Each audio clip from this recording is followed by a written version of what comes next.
Today, I want to talk to you about 10 things I wish I knew when I started paper crafting. Number nine, I'm being a hypocrite again, and I'm looking you in the eye and telling you this. Ready? Organize as you go. I can't even believe I'm saying this. I am the worst at this.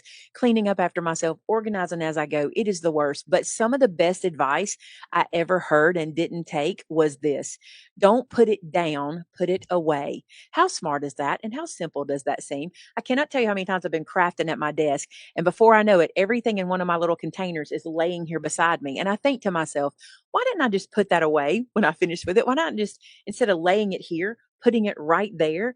It would make such a difference. Now, you're not going to be perfect with this. We don't expect perfection, but there does come a time when we have to kind of evaluate how much more crafting we can do in a space when it's too full.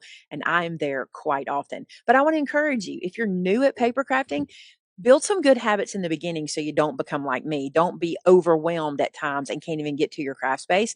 Start to think about it. When you finish a project, if you can clean up when you finish, that'd be great. If you can't, if you can just kind of organize and put your tools back so when you come back to the project, you know where they're at and you can pick them right back up and get started.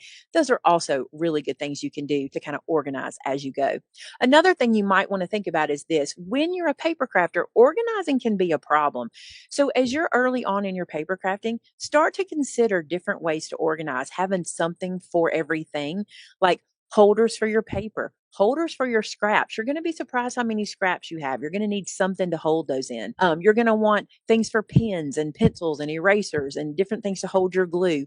Just go ahead and start thinking about your organizing. It doesn't have to be expensive. When I first started, I used every leftover shoebox. I used cereal boxes. I would use jars and containers. Anything that was left over became storage for me, and it worked great. Now I'm fortunate enough that I can afford more storage and different storage. So you can see I have some here, but not all of my stuff is stored as aesthetically as this. And that word's hard for me to say.